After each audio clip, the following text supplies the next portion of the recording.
ଦେଖନ୍ତୁ ମୋ ଘର ନାହିଁ, ଆଉ ଘର ନୁଆ ଦ୍ୱାର କିଛି ନାହିଁ। ଆମେ ଭଡ଼ା ରହୁଛୁ, 10 ବର୍ଷ କେତେ ହେଇଗଲାଣି ଆମେ ଭଡ଼ାରେ ରହୁଛୁ। ଆଉ ଘର ନାହିଁ, ଦୁଆର ନାହିଁ, କେହି ନାହିଁ ପରିବାରରେ। ଆଉ ମୁଁ ବାହାରେ ହିଁ ଅଛି। ଆଉ ଏଇଟା ବାହାସାହା ହେଇକି ମୋ ଫ୍ୟାମିଲି ବାହାରେ ହିଁ ରଖିଛି। 10 ବର୍ଷ ହେଇଯିବ ମୁଁ ଭଡ଼ାରେ ଅଛି। ଭଡ଼ା ଦେଇକି ଘର ନାହିଁ, ଦୁଆର ନାହିଁ, କିଛି ନାହିଁ। ଦେଖନ୍ତୁ ଏଇଟା ହେଉଛି ଘର, ଭଡ଼ା ଘର। ଆଉ ଏଇଟା ମୋ ଝିଅ, ଆଉ ତା ମା ଦିନ ଗାଧୋଇବାକୁ ଯାଇଛି।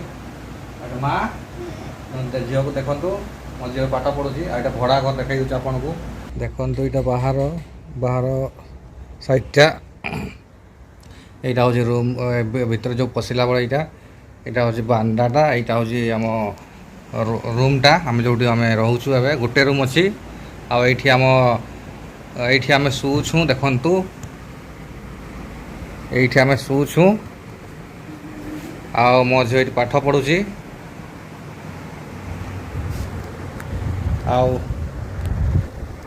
এই ସାଇଡ଼୍ରେ ଆମେ ଖାନା ବନାଉଛୁ, ମାନେ ଗୋଟେ ରୁମ୍ ହେଇ ରହୁଛୁ। ଗୋଟେ ସାଇଡ଼୍ରେ ଖାନା ବନାଉଛୁ, ଆଉ ଗୋଟେ ସାଇଡ଼୍ରେ ଏଇଠି ଶୋଉଛୁ।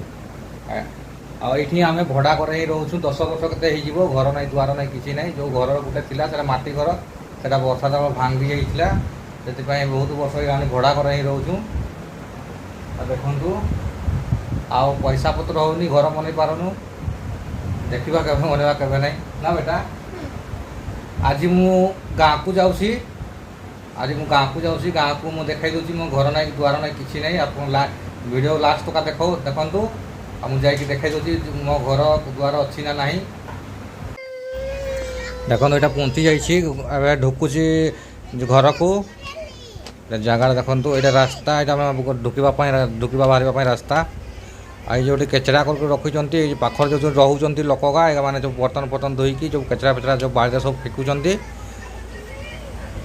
ଆଉ ଏଇଟା ହେଉଛି ମୋ ଘର। ଦେଖନ୍ତୁ ଭାଙ୍ଗି ଜୁଡ଼ିକି ପୁରା ଅବସ୍ଥା ହେଇଯାଇଛି ପୁରା, ମାନେ କିଛି ନାହିଁ, ଇଟା ଫିଟା କିଛି ନାହିଁ। ସବୁ ପଡ଼ିକି ସବୁ ମାନେ ଗୁଣ୍ଡା ହେଇଛି, ମାଟିରେ ସବୁ ମିଶି ଯାଇଛି। ଦେଖନ୍ତୁ ଭିତରକୁ ବି ଯାଇକି ଦେଖାଇ ଦେଉଛି ଆପଣଙ୍କୁ। ଆରପଟ ଦେଖଉଛି। ଦେଖନ୍ତୁ ଯେଉଁ ମଝା କାନ୍ଥି ବି ନାହିଁ, ପଛାର କାନ୍ଥି ବି ନାହିଁ, ମାନେ ସବୁ ପଡ଼ିକି ସବୁ ମାଟିରେ ମିଶି ଯାଇଛି।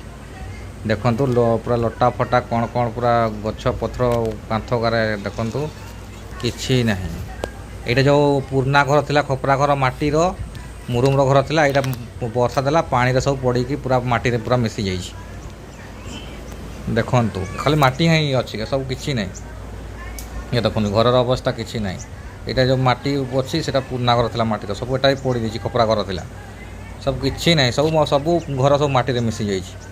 ତେଣୁ ଖାଲି ଗଛ ଗୋଟେ ଦୁଇଟା କେତେ ପଡ଼ିଛି, ଆଉ କିଛି ନାହିଁ। ସବୁ ମାଟିରେ ମିଶି ଯାଇଛି। ଦେଖନ୍ତୁ ଘର ଅବସ୍ଥା କିଛି ନାହିଁ, ସବୁ ଜଙ୍ଗଲ ମେତା ପଡ଼ିଛି।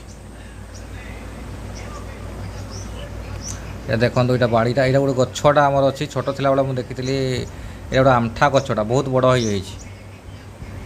ଦେଖନ୍ତୁ, ଆଉ ଏଇଟା ହେଉଛି ଆମ ବାଡ଼ି, ଟିକେ ବଡ଼ ଅଛି ବାଡ଼ିଟା। ଦେଖନ୍ତୁ ଜାଗାଟା, ଏଇଟା ଯେଉଁ ଏଇ ଗଛଟା ବି ଟିକେ ବେଶୀ ବଡ଼ ନଥିଲା, ଏଇଟା ଏବେ ବହୁତ ବଡ଼ ହେଇଯାଇଛି। କଇସ ଗଛଟା, ଏଇଟା ଦେଖନ୍ତୁ ବାଡ଼ି। ଦେଖନ୍ତୁ ଆଗରେ ଗୋଟେ ବାଉଁଶ ଗଛ ବି ବଡ଼ଟା ଥିବ, ଏ ବାଉଁଶ ଗଛ ବି ଆମର।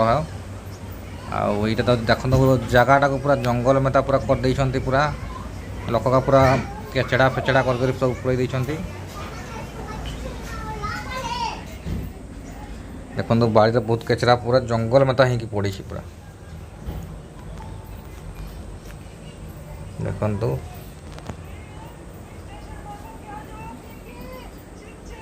ଦେଖନ୍ତୁ ଦେଖନ୍ତୁ ଗଛ ପତ୍ର କେମିତି ପଡ଼ିଛି, ମାନେ ଘର ଦୁଆର କିଛି ନାହିଁ, ପୁରା ଜଙ୍ଗଲ ମେତା ପଡ଼ିଛି। ଦେଖିଥିଲ, ଆବି ଯାଉଛି ଘରକୁ ପଳେଇବି। ଏବେ ହେଇଯିବ 80-85 କିଲୋମିଟର କେତେ, ବହୁତ ଦୂର ଆସିଛି। ବହୁତ ଇଏ ଦେହ ହାତ ଗୋଡ଼ ବି ବଥା ହେଉଛି। ଦେଖିଲ ତ ମୋ ଘର ନାହିଁ, ଦୁଆର ନାହିଁ, କିଛି ନାହିଁ। ଘର କେମିତି ଭାଙ୍ଗି ଭୁଙ୍ଗି କରି କେମିତି ଜଙ୍ଗଲ ମେତା ହେଇଯାଇଛି ଜାଗାଟା। ଆଉ ଦେଖିଲ ତ ଆଖିରେ, ଆମେ ବାହାରେ ହିଁ ଅଛୁ ଏବେ ତ ନା ବେଟା।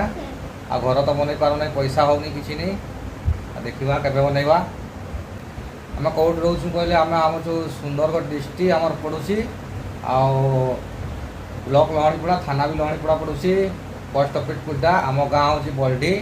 ଆମେ ବଲଢିରେ ଆମ ଗାଁ ଅଛି, लेकिन गाँव रहीपारूँ। बस रखुची, नमस्कार।